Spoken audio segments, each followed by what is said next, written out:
Okay. I think we have a pretty tight schedule today, so I think I'll just get us started. We'll let some other folks roll in as they do. So good afternoon, everybody. And get my screen up here. Thank you so much for joining us today. We're very glad to have you with us. My name is Lisa Dush, and I'm an associate professor in the Department of Writing, Rhetoric, and Discourse at DePaul University.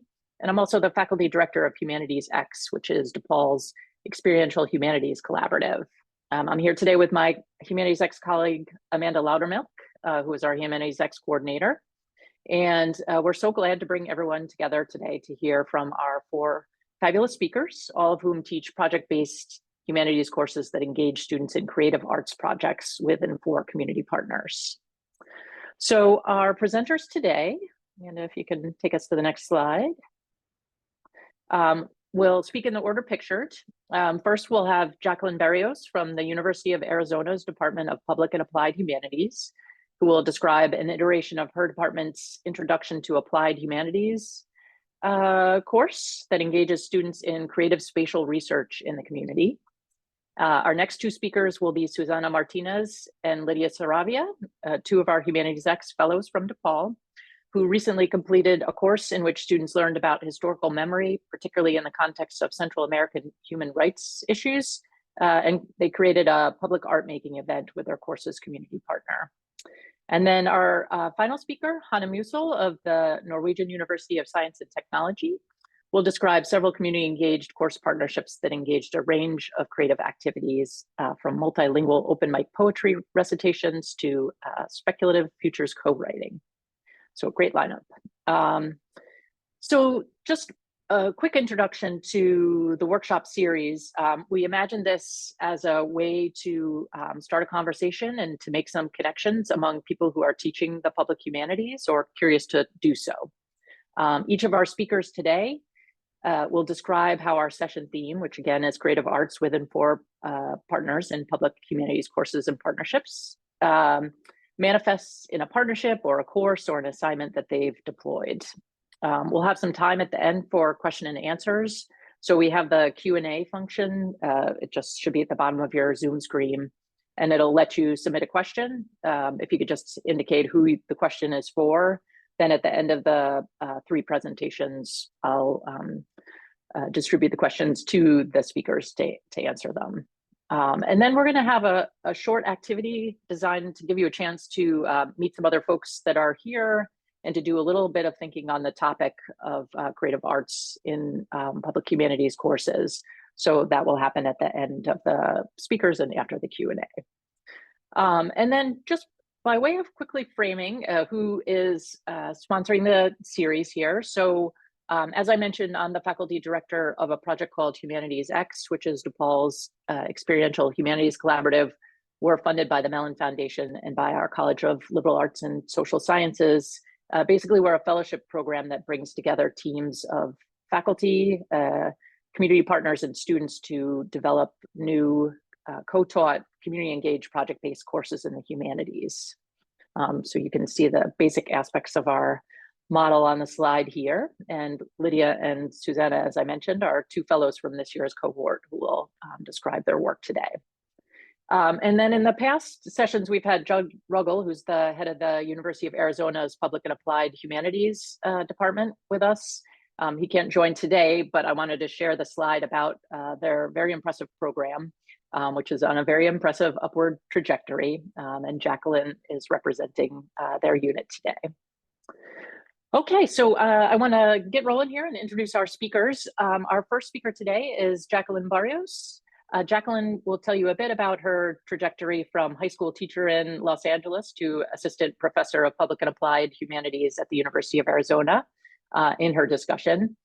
She'll be speaking about her Introduction to Applied Humanities course that was taught as an experiential urban humanities studio in collaboration with partners in Southside Tucson. She'll highlight the public humanities project Fiesta Fotografía El Pueblo Celebration, or Celebration, and other initiatives that engage students in creative spatial research and community-driven urban storytelling. So I'm happy to hand it over to Jacqueline. Great, thank you. I'm going to share screen right now. And can everyone hear me? Okay.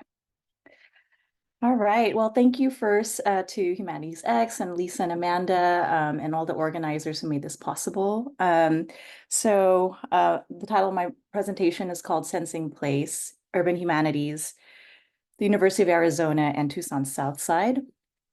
And so just to reiterate, I am an assistant professor of public and applied humanities at the University of Arizona. You can speak more to our department if questions arise about that. I think I see my colleague, Dr. Harris Kornstein, also in the audience. My research actually is in 19th century British and American literature and the global 19th century with an emphasis in urban and public humanities. And I would like to add to this almost 20 years of experience as a public school teacher. And these are just some of the shots of the work that I was doing in South LA, where I first began to experiment with teaching literature, specifically 19th century novels, through the lens of the city. And a project I'm not really dwelling on here, it's called Lit Labs. But if you are curious about it, I did upload an article I just wrote about this particular form of kind of publicly engaged, site-specific work with literature as the center. Since arriving to the university, so Southwest by South LA, so to speak, I've been engaged in translating that work through the design of undergraduate education, from planning GE courses to ideating undergraduate research studios and internship experiences, building on what I had been doing previously within in an urban Los Angeles context to a borderlands kind of space, scaling up my efforts as a practitioner and scholar to build up an emerging interdisciplinary field of publicly engaged urban humanities. And so I've also included some readings in my takeaway folder for folks who are interested in this kind of approach to studying space that blends the humanities with the fields of urban planning and design, for example, that have come to really shape my own research and teaching. So, and here are just some of those, just kind of a collage of some of the work I've done in Arizona since arriving. Which brings me to the focus example I wanted to present, which is a redesign of our kind of core class, PH 200, which is both a GE, so it's open to not just our majors, and it's also an introduction to our department and our major. Enrolls up to 50 students from multiple departments across the campus who are at various points in their undergraduate career. And I'd like to begin with this short video. And I think that's kind of important to think about, like, you know, the GE audience and the undergrad audience for some of the kind of how we do this kind of work in terms of making it accessible. This is a short video that is coverage by our local evening news that kind of about the culminating event that concluded the course. I'm going to start with that. Celebration of the past. And look ahead for Tucson's El Pueblo Center. It's a community hub for the South Side. The complex has grown to include a senior center, a healthcare center, a county library, and government social services, and a whole lot more. Guests at tonight's celebration include Congressman Raul Grijalva, Tucson's Mayor Regina Romero, among others. 13 News reporter Emily Miranda is there tonight. This evening, the community got a first-hand look at photos and videos showcasing the center's cultural and historical significance. Everyone involved in tonight's event spoke about the important role this center plays in Tucson's South Side, no one more than Representative Raul Grijalva. I really believe that places like this that have a connection to a community are very important. For Representative Raul Grijalva and many in the community, this center is home. No, our kids went to the daycare here. I worked here for 17 years. Mona, my better half, worked in the library as well here. And I grew up on this side of town, maybe 2 miles from here. And so for me, it is home.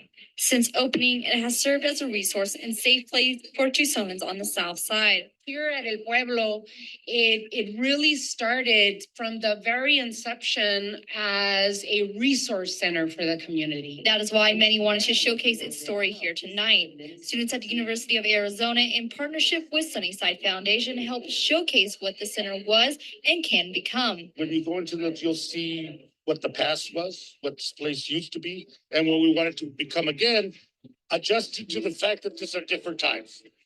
People saw this transition through storytelling, photos, and design. And Grijalva also saw this as a push for more. You know, this place was basically abandoned and was considered a relic of other times.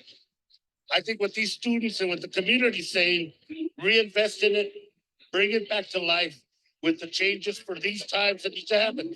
Grijalva also expressed his hope for the center's future. Let it be popping, let it be active, that people feel comfortable and safe taking back their space, and that we have a commitment to keeping the center at that level once again as an opportunity to give something to this community that's comprehensive and good. Looking to the future of the center, city officials also said there are several projects in the works to help revitalize it for future generations. Reporting in Tucson, Emily Miranda, 13 News. So I am going to spend kind of the rest of my time to talk about the journey towards this.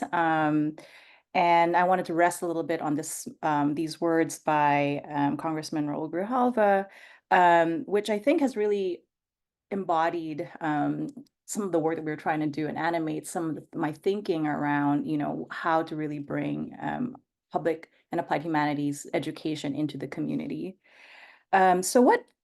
So taking a step back, what might it mean to teach public and applied humanities to undergraduate students? And how might creative arts partnerships galvanize such an endeavor? And I just wanted to share a little bit of an overview of how I conceptualize it from a kind of a top-down level.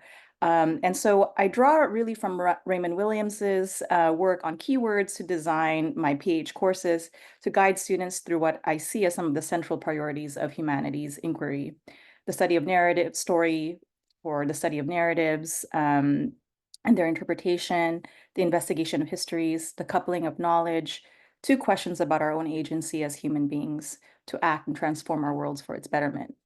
But an applied humanist, in my view, needs to go further. And so in my courses, I set up the humanistic learning experience to actualize these skills in the world with a different set of keywords and questions that I argue manifest the kind of expansive and interdisciplinary boundary crossing thinking we hope to engender in students. Which brings me to the El Pueblo Urban Humanities Studio, which was my pilot kind of engage course at the U of A. And you can see here some of the questions that shaped the course, how we turned, and in this case, specifically to photography, to co-create visual narratives of a historic yet understudied site. So El Pueblo, and to start that out, I kind of use photography myself to sort of think through what does that mean to have like a perceptual entryway into understanding a space that I wasn't a part of.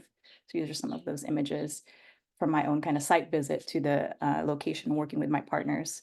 So El Pueblo Neighborhood Center was founded in 1975 as part of broader movements of Chicano empowerment and activism in the and the center remains to this day a hub for recreational and public services, neighborly exchange and community placekeeping in Tucson's South Side. It's located at the intersection of Irvington and 6th, and it's adjacent to a bustling transit center, and also home to Chicano cultural landmarks such as the Frank de la Cruz Public Library and the headquarters, as you can see, of U.S. Congressman Raul Grijalva, who started out as a director of the site in the beginning of his career and now has returned to it at the end. Wrapped in murals and memory and traversed by families and public servants, the center is now the focus of multiple stakeholders in the city and private sector for revitalization and reinvestment. And part of what you might have heard in the video is that in the last 10 years or so, the usage of the site had gone down, and there was disinvestment that kind of was troubling the leaders and the kind of community stakeholders about the site's sort of future. So with our core community partner, stop here, the Sunnyside Foundation, and teaching collaborators at the U of A, and you'll see here this running slideshow partnerships that kind of help manifest this course. Students of my class were able to join in those efforts at El Pueblo by visualizing the legacy and future of the site, which was presented in the fiesta that you heard about earlier. And so since I just have like a ton of visual documentation, I'm using this sort of GIF format to kind of help you just get a sense of the storyline around what PH 200 is like. Students deployed what I call an urban humanist toolkit, case study and archival research, site visits, spatial ethnography, interviews, photography, to name a few. And something that was kind of new for this one was this community collaborative photo shoot that we kind of designed together to bring El Pueblo's cultural, historical, and speculative imaginaries into the public eye. Guided by stories community members shared and the philosophies of artists they studied, students created images about the themes that intrigued and inspired them, from intergenerational celebrations held at the patio to traces of lifetime public service at the congressman's office. In staged and candid shots, in portraits, still lifes, and collages, a way of perceiving the center emerges, how to see the parking lots that launched Fuga, Familias Unidos Ganando Accesibilidad, community bike rides, or how COVID-19 vaccinations were hosted at the site, or the meeting rooms that witnessed the Unified Community Advisory Board, or UCAB's historic advocacy for clean water, or the bus routes that encircle and connect us. Taken as a whole, the course allowed students glimpses of El Pueblo, the people whose daily lives and dreams, memories, and movements keep El Pueblo alive. These are just some of the images from the event itself. I kind of wanted to end with just afterlives because this was last year. And so since PH 200, the collaboration has just grown. I went on to develop an upper division studio that I taught twice now, entitled The Murals of El Pueblo, where we then turned to the historic murals that grace El Pueblo's buildings and creating a whole new repository of archival materials in the process of doing so. I worked with special collections and community members to enable our class to design concepts that would bring new users to these Southside visual cultural treasures, prototypes that include interactive directories, and you're seeing here some of the student projects, and recipe zines inspired by the murals, bilingual children's activity books, cultural landmark bus tours, and many more. In this other project called Documenting Resilience in Tucson Southside, we collaborated with local artists to develop new work interpreting the concept of resilience, producing and screening, for example, Resiliencia, an intergenerational tribute film, weaving the filmmaker's oral history with interviews of civic leaders and older adults. And the last image of the kind of butterfly figure with her arms spread out is part of Viva El Pueblo, a 9-image magical realist photographic reinterpretation of the murals and 70s era Chicano movement mural iconography that she and our team kind of helped guide her through. So I would just say a plug for coming up. If you're wanting to kind of see where we're going with this, we're producing a digital platform that we hope will provide models so that we can be able to disseminate the ways that we can see how creative arts with partners create flows of knowledge between and among campus and the community, to envision a way to belong to place together. And just kind of have some questions here. These are questions that come up for me as I do this work. What value do we bring as humanist scholars and educators to arts partnerships? How can the creative arts enable us to make this work legible? And I think that's kind of one of the power of creative arts, is that it's able to sort of bring legibilities to multiple kind of audiences and scales. And lastly, how are we producing knowledge for audiences and partnerships and even students that do not yet exist? Like there was no public and applied humanities class when I went to college, but I think I was becoming one, as a student in English courses. So how can we kind of be a part of that imaginary? Okay, I think I'm on time, I hope. Perfect. All right. Wonderful. Great. All right. Thanks so much, Jacqueline. That was really fascinating. So again, if folks have questions that they want to ask Jacqueline based on her talk, just drop them in the Q&A area and we'll get them after our next two presenters. Okay, so our next two speakers are two of our 2023-24 HumanitiesX fellows, Susana Martínez, who is an associate professor of Spanish and director of DePaul's Peace, Justice, and Conflict Studies program, and Lydia Saravia, who's a teaching professor in DePaul's Department of Writing, Rhetoric, and Discourse. Susana and Lydia will discuss their course Historical Memory Project, Ni Olvido Ni Perdón, in which students explored the connection between historical events since the 1960s and current injustices in Central America, focusing on Guatemala, Honduras, and El Salvador. Collaborating with the Chicago Religious Leadership Network, so that's a nonprofit organization in Chicago, Students engaged in creating public art and writing, examining the role of local activists and artists in political movements and historical memory preservation. So I'll pass it over to Lydia and Susana. Okay, thank you, Lisa. I'll get us started. And yeah, this was a really fun course to teach. Wonderful to have Lydia Saravia as a teaching partner. And we chose this title, Historical Memory Project. Ni olvido ni perdón is no forgetting, no forgiving.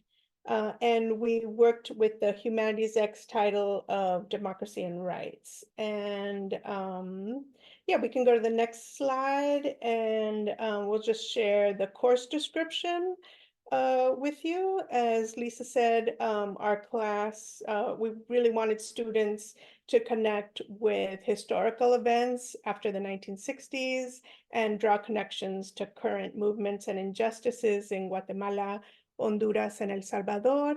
And students worked with our partner, CRLN, to engage with local political artists to create public political art and writing that preserves historical memory. We also worked with the theme of interrogating the Western idea of democracy to learn how organized communities in Central America are actively working with human rights groups in the US. And this was our invitation, our poster for our public event that Lydia will tell us a little bit more about. So as we go to the next slide, Lydia will talk with us about our partner and how we scaffolded the assignments for our class.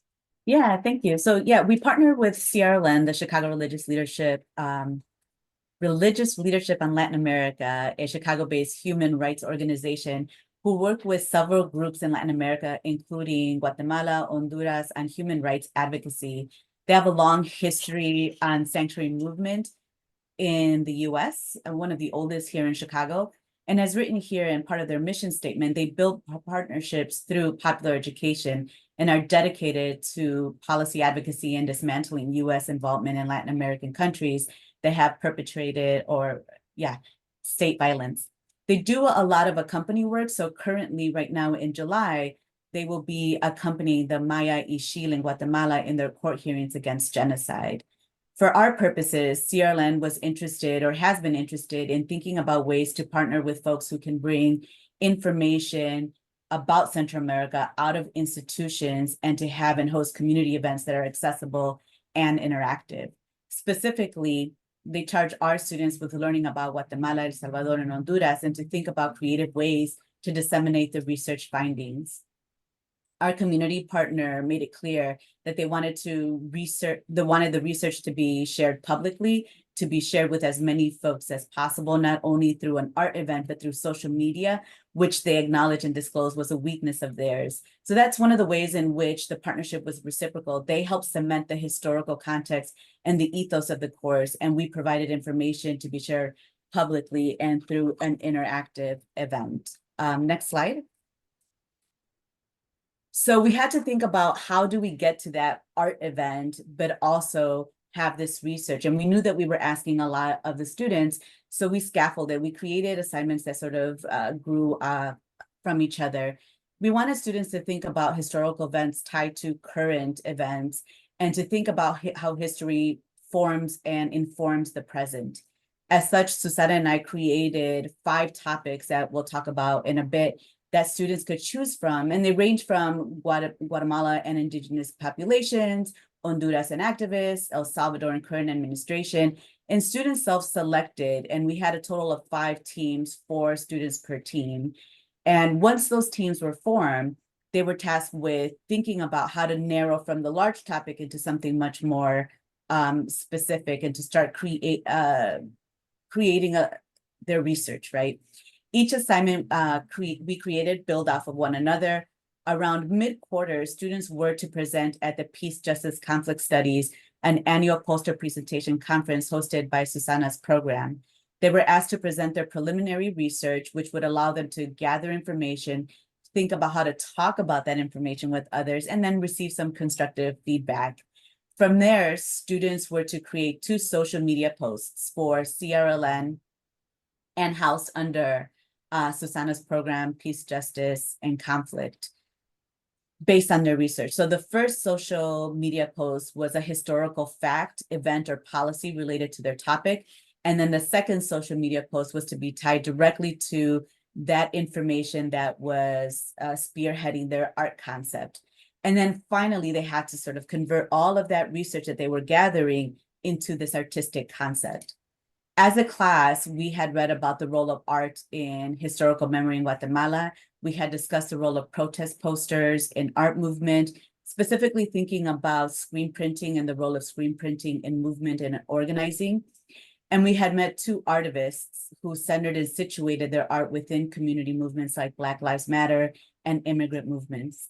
As such, students were to think about what their art concept could be, how it tied to the research, and be able to explain their art as tied to informed research.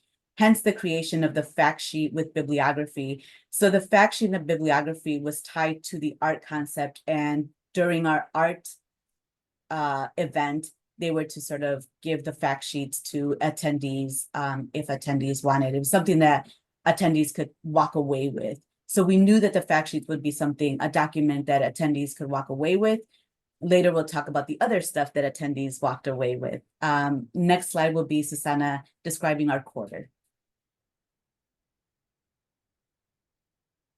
Okay, so this was a 10-week quarter. Maybe some of you are on semesters, but we have 10 weeks, so we had to really pack a lot in, and we divided the course in 2 parts.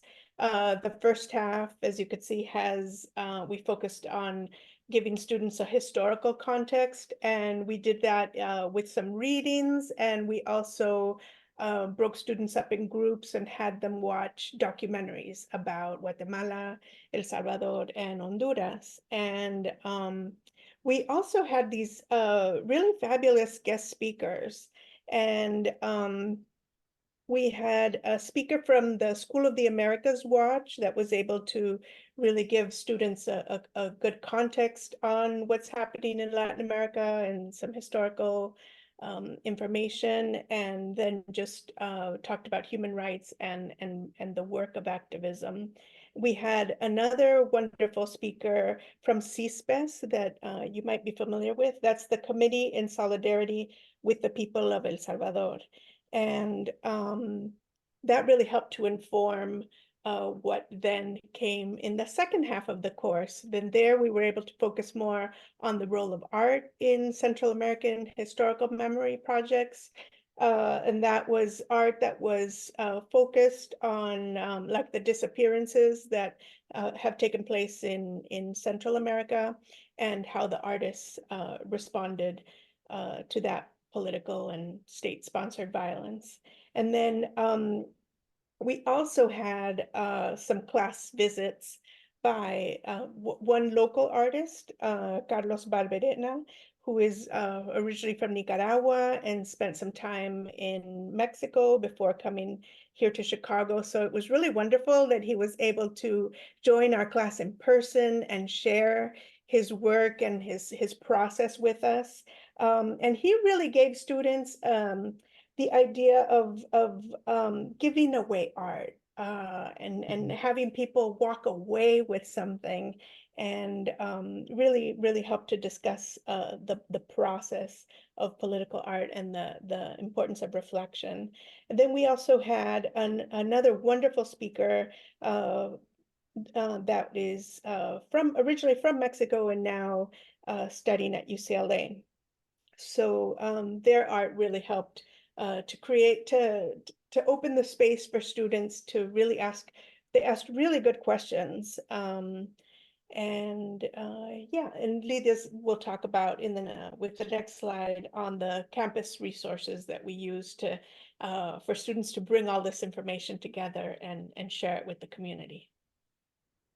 Yeah, thank you. So Susana and I were prepared to discuss the role of art in protest and in organizing. We assigned a few articles that discuss the role of public arts to call attention to a cause. However, we knew we needed help in allowing students to see possibility and in crafting their art. We relied on our university library archive department heavily. CRLN has donated archives to the university. And further, our university has archives from the Young Lords, Mujeres Latinas en Acción, so several local organizations and movements from Chicago. Derek Potts, who is the instruction and outreach archivist, did a wonderful job of selecting archives that tied to the goal of our class so that students could get an idea of how political art, protest posters could call attention, inform, or move a viewer.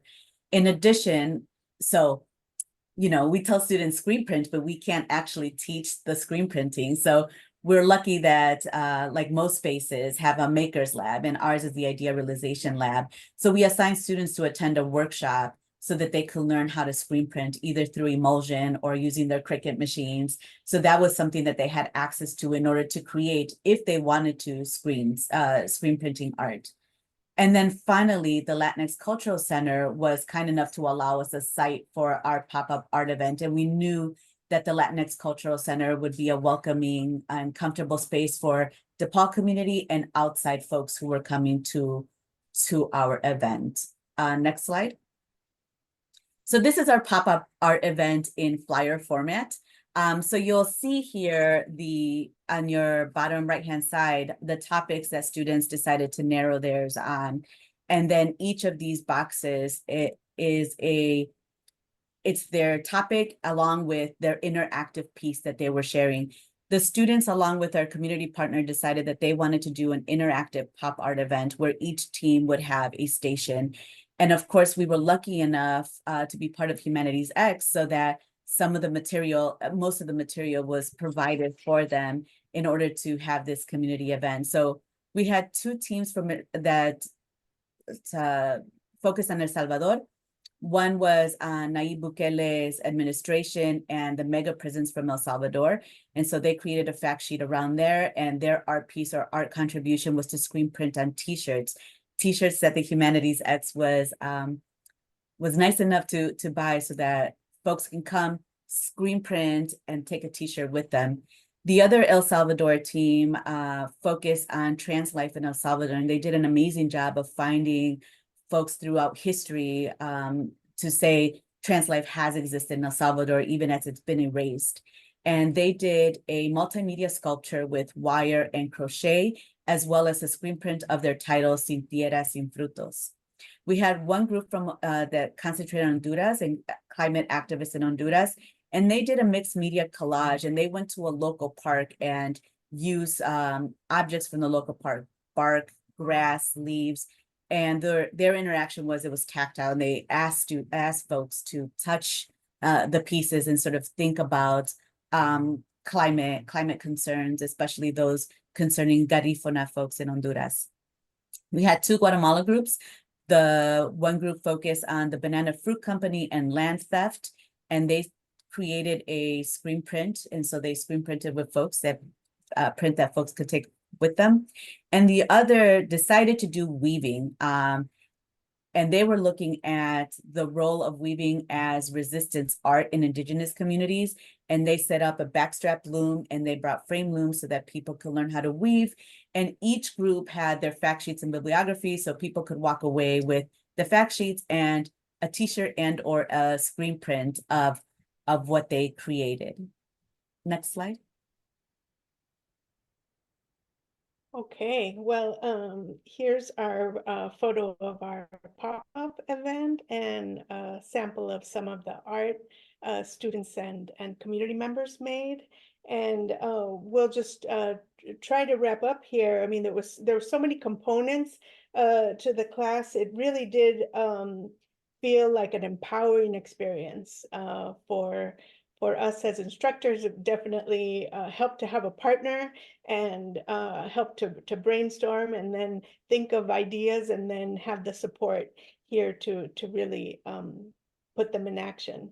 And the students were able to really walk away feeling a sense of community on campus with us as instructors and then our community partner. So I think I'll just give the students the last word. And I was looking back on our student evaluations, and I thought I would just share with you. There was a comment that a student wrote and said, "This was the best, most hands-on course I've taken at DePaul. I felt like my learning in this course extended beyond the classroom and had real-world implications.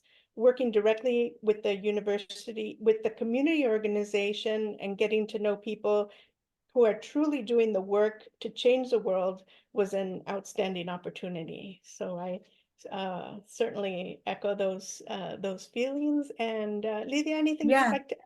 Just to add, Amanda took many of our pictures, so thank you, Amanda. But in this picture, in this group picture right here, it's our students, it's faculty, is other students, but there's also outside community members as well as CRLN members. So this shot was created because our CRLN, our community partners, wanted a group shot and said, we're coming together, we're sharing in community, we should have a group shot. So this is just a snapshot of the folks that were there at that time. Yeah, thank you. Thanks. Right. Terrific. Thank you, Lydia and Susana.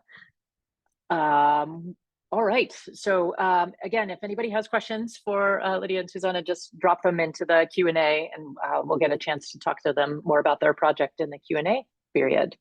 Okay, so our last speaker today is Hanne Musil, who is a professor of modern and contemporary literature at the Norwegian University of Science and Technology. Hanne is also affiliate faculty at SUNY Binghamton's Human Rights Institute. She's going to discuss how, in community engaged projects, poetry engages with environmental and social traumas. She'll highlight its use as a tool for mapping and transforming toxic landscapes, and discuss collaborations with architects and urban poetic ensembles, demonstrating poetry's socio-ecological impacts and pedagogical value in environmental humanities and justice courses. Anna, take it away. Yeah. All right, let me share the screen.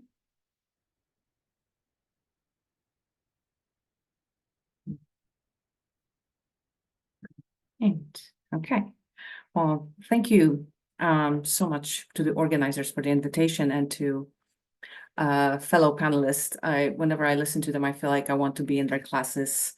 And thanks of course to all of you for joining today. I want to start with a shout out to community poets and border crossers and my incredible students who teach me that stories are not simply scars, but also maps to other, oftentimes more tender urban life worlds. My pedagogical work is always ensemble work, so without them, there would be none of it. I think I'm in a very similar predicament to many of the panelists here. When you're a literature and human and environmental rights scholar, you work with people and rights violations and biosocially toxic landscapes. So you often get tactical, maybe militant even, instrumental about community engagement. So you work to reveal, document, advocate, collect oral narratives by what Henry Jenkins says, is any media necessary. And in that context, the arts and poetry might appear worthless tools against bulldozers, financial speculation, deforestation, overdevelopment, the violence of the border, cages for children, the governance by attrition and poverty, which keeps the unruly migrants, the unnecessary, in the words of Rabbi Halameddin or Catherine McKittrick's, the ungeographic in check. And yet, as educators, we often forget about the spatiality and sociality of poetry, the power and persistence of its communal and public sharing. Poetry, Philip Pullman reminds us, is not a fancy way of giving you information. It's actually an incantation that can change things. Eve Shockley calls it a renegade medium for a reason. Neglected creative, ephemeral, often meditative practices appear in many endangered sites where I work. They often function as what I call biosocial oxygenator, as well as repair tools, bridging this university-urban community divide. Here you have Hiedanranta, which is one of the sites where I work in Finland, literally one of the most important graffiti heritage sites in Europe, under threat, literally being bulldozed away. And yet at the same time, here are the students, architects, scholars, artists, younger kids are off camera, walking and reciting poems in different languages at midnight in the post-industrial ruins during a rapid response intervention devoted to protecting the site. I learned there and elsewhere that walking and reciting poetry together when or where you shouldn't is a powerful community making and community repair practice, a crucial part of many community interventions dealing with really the serious stuff like policy changes, legal interventions, and public outreach. We haven't trained our students in tactical and reciprocal community engagement as we should. We should not also forget about non-instrumental meditative uses of creative arts and the site-specific public pedagogies, those more ambulatory approaches to communal learning in toxic landscapes. So in addition to this more instrumental work that I engage in, I've been very interested after Josie Billington, Victoria Bogdanova, Olga Lemon, and others, how slow, meditative, situated practices of sharing and writing poetry tend to our personal and collective crisis on the border, near the landfill, across our partition neighborhoods, in the hospital, in breath-giving, consoling, and communal ways. So, of course, I work in a very different landscapes at a Norwegian Technological University. It's the largest university in the country, in a city which is both a Norwegian and indigenous South Sami port city, very, very diverse. But at an institution that does not necessarily value civic engagement very much. But we also are in a city that has a very rich cultural environment, multiple galleries, art spaces which are public, and this strange contraption, which is this techno park where you can actually project soundscapes and visual art for free. So this open techno park, which will play maybe a role in a moment. In my talk. So of course, what's more important in the city is, who's on site, the humanware of the city. And here are some of my favorite people, poets, led by Gulabuddin Shukanoir, Olga Lemon, in these polylingual recitation events, which I think are quite important. If you take a look at some of these images, it's just the sheer numbers. Where do people go to poetry readings in multiple languages, and as crowds? Well, it's in my city, and this is thanks to these folks. However, before I actually had the language for this kind of poetic site-specific work or knew it as a pedagogical method, I began working with educators and technologists outside of my field, co-constructing kind of techno-poetic experiences together with dozens of poets outside of the classroom. It's sort of always joked that it was engineers who brought me back to poetry. And it's these experiences that really change how I understand how capacious community engagement can be. And then he knew the transformative work started during the migration crisis and the off-borders and travelers class, where students and refugee academics were invited to attend, but also co-teach the class, reading, doing simple things, reading and translating border fiction and poetry, and ultimately transforming the cultural landscape of the city. An Afghani poet, Gulabuddin Shukanoir, a veteran of this initiative, launched the Polylingual Literature for Inclusion initiative and hosted it in libraries and coffee shops in the city. Now it is the largest one in the country. Also, it has an official home at the Trondheim House of Literature. And as an educator, beyond being amazed at this incredible achievement of institutionalizing, this initiative in migrant self-narration, I am always bewitched by poetic seances in my own town, hearing poets use languages unfamiliar to me, English, Norwegian, quickly making space for Farsi, indigenous South Sami, Xhosa, Spanish, Serbian, Swahili, Arabic, Cantonese, Spanish, and Portuguese. Poet listeners, however, do not simply read poems about toxic landscapes or climate migration or experiences of hurt. They are simply together in public. I noticed something else that was special in how they listened to each other in multiple languages without sharing a language or an ideological position. They also offered another lesson in humility. Poems were offered and received without judgment. And if you're a literary scholar, here's something that we can definitely learn. So for me, this transcending of the practices of sectarian knowing, of judgment, aesthetic judgment that our universities often exacerbate was magical. In our pedagogical work, we often work and think about community as something external to the university, maybe static, that we educators and students need to fix, something that needs help. And my practice, engaging with communities, is often a humbling experience. It teaches me how to teach and teaches me and my students the slow art of how to learn with and from others. And that's a beautiful phrase by Nora Khan. Since we have very little time, and I opted for a very different way of sort of walking you through some of these initiatives, here's a list of some very basic poetry sharing and writing activities I use in my border studies and migration classes, environmental humanities, and arts of living on a damaged planet class, reading and writing plays, also literature as public health, and many others. Like other panelists, I left some goodies for you, some syllabi and detailed write-ups of these courses if you're interested how we actually constructed these courses. We always use the creative interventions, and we follow them with public reflections and, of course, written assignments. So it's not really in these particular instances, it's not the performance that matters as much as a process and a reflection. So just to give you a couple of interesting examples, here is a very simple activity. It's called wave writing. It's an environmental writing session. Here it is led by a legal scholar of environmental law, Andreas Michalopoulos-Philippopoulos, who is giving us this exercise in flexing our narrative agency, but also teaching us how to grapple with loss of narrative agency. The activity is open to writers of all abilities and all levels because it depends on crafting a story, a poetic story, by sequential accumulation, only 3 words at a time, and you do multiple rounds of it. But when your words return to you like waves, but transformed, you have to adapt. Someone's punctuation mark can bring your hopeful story to an untimely end. How do you grapple with that? As a writer, as a citizen, we all talk about collaboration and co-creation, but it's rough also. Another example here is from not a humanities course. It's actually an environmental studies course from SUNY Binghamton. The course focused on interdisciplinary, community-centric environmental justice research. So you have like these hardcore scientists unleashed upon the city, trying to find where there is pollution, where there is toxicity, what happens to the water supply.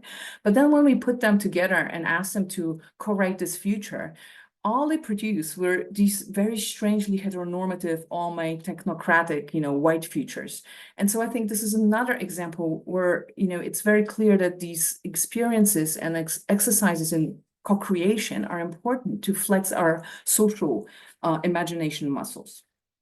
And finally, fresh out of the oven, sort of, is the reading and writing plays, which is the course I just finished teaching. And we concluded the course with reading Larissa Lai's phenomenal The Tiger Flu. And what she does in her novel is just really a very strange multi-temporal experiment. And we wanted our students to play with it. And again, here we asked them to write one poetic line at a time. And so the job was not actually to co-write, but to arrange the story in some sequential manner. And the students really, it was a very uneasy process. They couldn't agree, and ultimately created a story which could be read in different directions. So if you wanted a dystopia, you read from left to right. And if you wanted a utopia, you read it backwards. These were some of the kind of affordances of these experiments.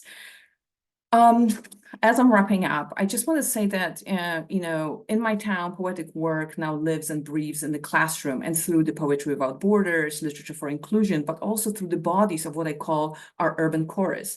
And since 2015, we've also gone all city on more than one occasion, linking one body, reading poetry to the bodies of others in one small cafe, the classroom, across the facades of the buildings, the urban soundscape, and then the global polis. Here is a beautifully mistranslated Resist as Forest, urban action, storytelling action co-created with architect Pablo de Soto during the climate strike in 2019, which is based on Brazilian journalist Eliana Brum's work to resist like the forest using words. But our environmental storytelling action actually started in the streets, the poetic human work, augmenting the glitchy technology that just couldn't work of the Technopark, and then infused the public space with polylingual recitation, then translations projected in multiple languages on the symphony's roof across the river, as well as a soundscape recorded and remixed by students in literature, art, and music. The telling of environmental stories protesting deforestation and environmental devastation, with over 1 million global others, scaled up what a poetic recitation can be, what it can do. The final messy mashup picture is an epic for us in the city, because you could see grandparents for climate change and Extinction Rebellion and our dean and migrants and seniors all together on one stage. As Andrew Perkins, one of the designers of this technopark, said, "I built this stage for you as a commons," and we, urban poets, accepted the invitation. So just to tie up loose ends, mainly my own, it seems easy to get tactical in community engagement work, and oftentimes we discredit poetry or theory. We want to be very practical and see and teach poetry mainly as a script to be judged in the safe confinement of a literature classroom.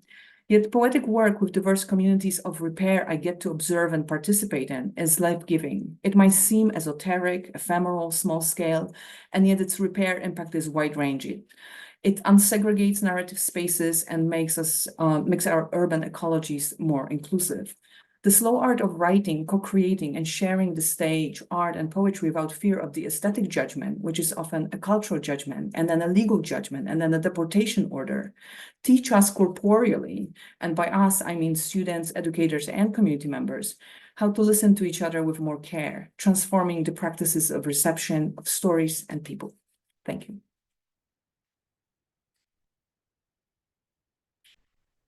Hi.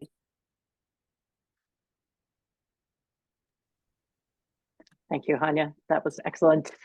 All right, so any questions for Hanya? Just drop them in the chat, and I think we'll get right to giving the panelists some of these questions. So folks who are on Zoom, we've got you all in the room now. If you want to turn your camera off, you're welcome to do that now. So let's take this first question for Jacqueline from Bill McCauley, who asks about how you invite students into this kind of work in a way that makes them feel safe in taking risks and trying new things. I'm looking for something more than course requirements, but the kind of approaches which might have to do with grading or how collaborative work is supported, that gets them to do this work together in a way that is both productive and allows them to take some risks. Thank you for that question. And I think one insight I did have is in teaching PH Urban Humanities is that actually the students are from the community. And I think on one sense, you kind of imagine that the students are, and there are students who are not from Tucson or the South Side, but I think one realization I had was actually a course that was in partnership allowed visibility for students who actually are from the community. And I think, so I guess I would say almost that the access is built in. Like, I think getting to know students and their own communities is one way to kind of not necessarily feel like you have to solve a problem about access. Like, it's actually the students kind of bring that into the space. Practically, what that looked like was like attempting a site visit, for example, and that was it's 50 students. It's not like a seminar class, but I found that was the one of the assignments that really helped students. I mean, it's just an embodied experience. It's accessible in that sense. Like, but I realized a lot of students had never taken the bus, it's new to them. It was very urban, and it was kind of, a lot of things can be kind of managed through that. And we were super excited that, at this point, it was, transit was free because of COVID, and the city kept extending that. So taught them about access to urban amenities and infrastructure. So I guess I would say I approach access in terms of like how I would build it in is to just try something, a bounded activity. It doesn't have to necessarily be the whole course. It doesn't have to be an entire syllabus. Is there one kind of experiential activity that actually requires, multiple pieces, and then you kind of build around that. Thank you. I'm curious too, from Hanya, on that same question, since some of your projects are the students who are comfortable listening to a lecture or writing a paper might be less comfortable with them. Do you have any strategies or strategies or tactics for making them feel ready to take these engagements on? I think it's really rough and depends on the course. So, for example, the border literature course was incredibly intense because we had very recent refugees, migrants crossing the Arctic border, landing in class, and the students were suddenly in a position where they needed to be taught by this community that they were not familiar with. And so it's very different, for example, from a course on environmental humanities when we have a local student population and they are all activists, working in, climate protection movements. So I think it really varies from place to place. And I think that it's really important to be, something that Jacqueline was talking about, this is sort of sensing the place and understanding what you can teach and what places and with what kinds of students and at what level. I think that during the pandemic, I designed this course called Literature as Public Health. And that was also an incredibly interesting course where we actually we started actually with male depression and texts dealing with addiction and stories written by men. And it was a very interesting dynamic, just thinking about, who are the students who oftentimes, do not really participate in some of these conversations. So I think it really varies. It really varies from the subject and you have to be very tender. And I think what really helps also is having collaborators. I never venture into these courses without having, an incredible team of collaborators and volunteers who know better. And some of these more sensitive courses I co-teach with specialists in these areas. So. Thank you. For Lydia and Susana, that question of learning how to create art, was that a difficult process at all? Did students feel hesitant about creating, or did they embrace it, or was there a little bit of both? And if you had students who were dubious about their ability to create art, how did you ease those concerns? Yeah. So yes, there were some students who were like, yes, let's do this hands-on. But I think one of the things that we learned much later, because there were different things that they had to create social media posts, fact sheets, and then this art piece, was that they negotiated among themselves in teams whose strength was what. And that really helped each team sort of think about who was going to take more leadership role in creation of social media posts, who was going to create the fact sheets, things like that. But one of the things that we were thinking of with screen printing was that you don't have to be an artist, right? That political public art or protest art isn't just about image, there are words involved. And so one of the things that the group started to do was sort of think about, well, what words are important? Hence our title, Ni Olvido Ni Perdón.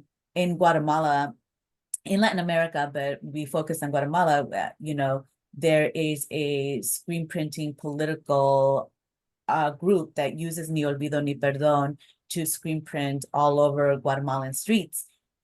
And so that they started to sort of see, well, what words are powerful? What can we use in our screen printing? So Rompe la Cárcel was used by the El Salvador, who looked at Nayib Bukele and mega prisons to sort of think about what are the mega prisons, what are the controversy with the mega prison in El Salvador.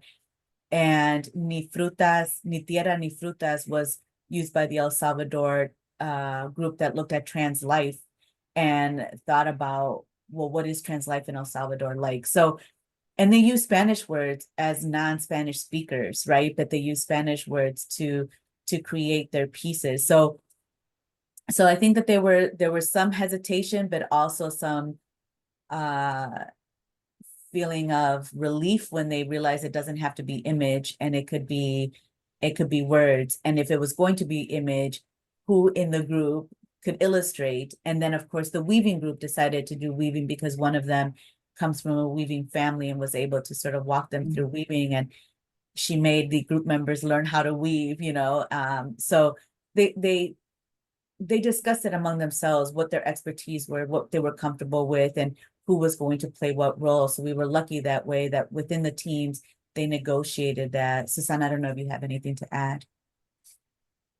Well, just that Lydia herself does weaving and is an artist. I like just have crayons from, so we from the beginning just kind of we went together to the Idea Lab. She was right at home and kind of walked me through the process, and we knew it was I think that's again the beauty of the partnership, of the group work, where, yeah, as Lydia was saying, everyone has different strengths, different ideas and ways of bringing the research in. And it was fun to see that there was a group of students who were like crazy crochet people, like crochet all throughout class, and then they found their people. And yeah, so definitely it was important to know the strengths and the creativity. Jacqueline, we had a question for you about just programmatically. So you have a lot of people teaching these public humanities courses, which is not always the case. Often it's a lone faculty member, or maybe like us, we have an initiative to bring it together. But wondering, is at scale, is the entire department working with students to create public-facing projects, and like what kind of either departmental or university support do you have to make that work? Thanks for the question. And we're still I keep saying we're a new department, though I think we're like in our 5th or 6th year now.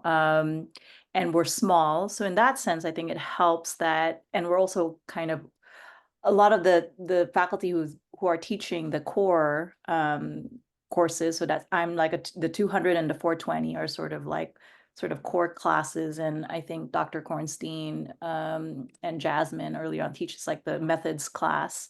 So we have kind of a set of core classes that a lot of us are junior faculty actually still. So in some ways, we're still defining what it looks like as a department and institutionally, and having those conversations about, well, what does that look like as a core unit. So there are certain things that in those classes, there are certain things like collaborative projects that are like kind of collaboration, partnerships, design thinking, some kind of output. Those are some aspects that are kind of clearly elaborated within our kind of core classes. But beyond that way, I think because there's no disciplinary sort of fidelity, right? I'm from literature, other folks are from social sciences or from media studies or from architecture, urban planning. Part of what I was trying to work out with my keywords concept is like, how do you still have something to contribute and teach students in terms of kind of the rigor of humanities training, like interpretation, historical inquiry, archival work, all those kinds of things, when students are also thinking about their public health degree or their fashion degree. So in our program, the students have also a slew of requirements that they take with their kind of emphasis area department. So that's part of how our program is built, is we don't necessarily have to have in-house all of the kinds of interdisciplinarities. We build those kinds of partnerships with the architecture school, with the public health school, with I think we have like a new medical humanities emphasis right now. So it's kind of ever growing, because partly we are looking to the university as providing the kind of interdisciplinary expertise. I'm gonna stop there, but it's interesting. I think in some ways it reflects really the big university or universities in general, like the business of educating students, like how do you kind of like, how do you build institutional partnerships as a way to kind of get some of the more cutting edge things that we want to do as an individual teacher and scholar. Great, thank you. This is maybe a bit of a can of worms, especially for the last question, but just briefly, does anyone have a recommendation of like for somebody who's getting started in teaching the publicly engaged humanities of a resource that is really useful. Could be something on the web, could be a book, could be an article, could be anything. I just wanted to put a plug in because our department, 4 folks in our department co-wrote a piece for, and Amanda's, I think, putting it on. It's called The Routledge Companion to Publicly Engaged Humanities. Came actually, I think, out of the folks from the Humanities for All National Humanities Alliance people. So they've Daniel Fisher and Michelle May Curry kind of have spent a lot of time really studying all of these different publicly engaged humanities programs and kind of like edited this book. So I put in my takeaway folder our piece. It's about strategic legibility and like how you have to be legible to multiple audiences with this kind of work. But it's a great text to kind of like that, I think, personally plugging. Perfect. Great. Anybody else? Anya, do you have any recommendations? I love to start with Sheila Brennan's Public First. It's just a wonderful, 3-page essay in the Digital Humanities Companion, just to walk people through what a public really is, which oftentimes we as humanists don't actually know. And I will also upload it in the chat. There are some interesting exercise collections, like a compendium of short exercises for urban storytelling for architects and literature scholars that came out from the Narrating Urban Studies Network. I'm just trying to find the title right now, but it's just sort of like just exercises, things you can do. Terrific.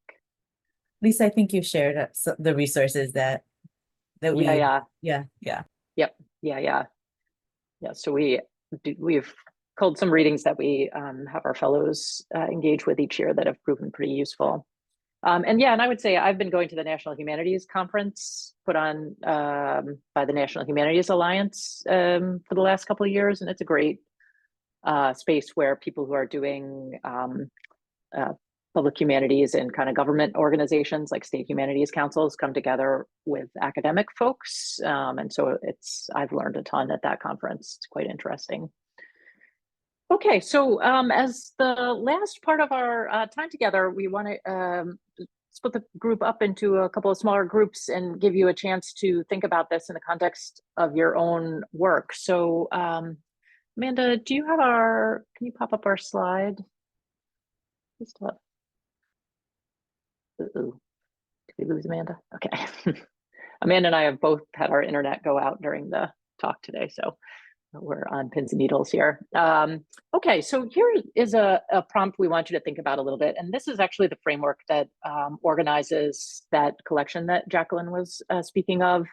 And these are the goals of the publicly engaged humanities. We talk about this a lot in HumanitiesX as well, because it's a helpful heuristic.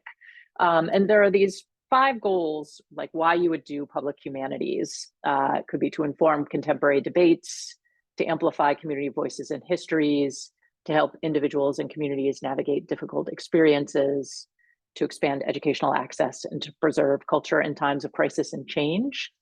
And so you can see how even the classes that we heard about today touch on these themes. And oftentimes when I'm working with faculty to conceive of their courses, I ask them to talk about how what they do as a publicly engaged activity might help to meet one of these 5 goals.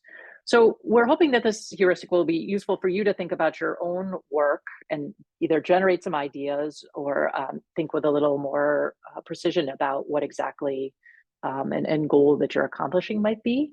So we're going to send you into breakout groups, and we want to make sure that everybody has this slide. So folks, actually Amanda and I will be in each of the rooms. So let's break off, and we'll just ask you to spend a few moments thinking about the question of how creative practices that you do or might do might be put to work in a class to meet one or more of these goals. Great. Okay, so we're about at the end of our time. Amanda's going to drop a link in the chat of a few of the speakers have mentioned, a folder of takeaways. So we asked all of the presenters to leave behind a few things about their work that would be instructive to others. So that link is in the chat. The slides from today are also in there as well. And this is the last of these events for now. We hope that they'll continue on. We'll keep talking to the University of Arizona folks. We are starting another cycle with our Mellon Foundation grant, and we've written that. We've written another annual set of series, although with a pause for a while. So maybe you guys can take it next year, Jacqueline. And really, our hope is I feel that there is not maybe as much of a coherent community who is doing publicly engaged humanities teaching as there are maybe around public humanities research or around some of the adjacent areas like community engaged writing. And so it's been exciting to bring people together who are from different disciplines, but working in the space of the public humanities. So thank you all for attending. Thanks once again to our amazing speakers for sharing their amazing projects with us. And we'll follow sometime next week or maybe the week after, since it's the 4th of July week next week and things get a little slower, but we'll send a link to the recording of the talk.